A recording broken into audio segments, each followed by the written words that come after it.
how to create a Twitter account without phone number. In this video, I will guide you step-by-step process that how can we create a Twitter account with just an email also. This will be short, easy, and to the point tutorial. So just remember the channel name Haskery and make sure to watch till the end. First, we need to download Twitter application to our mobile. Once downloaded, open it, then tap on Create Account.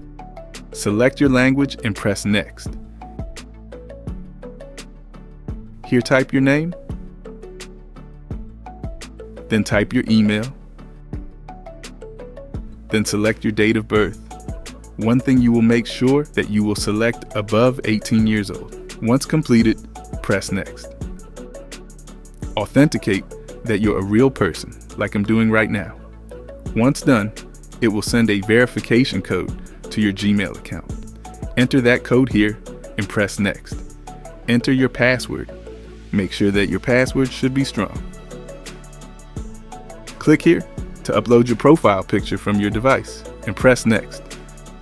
Choose your account username you want and press Next.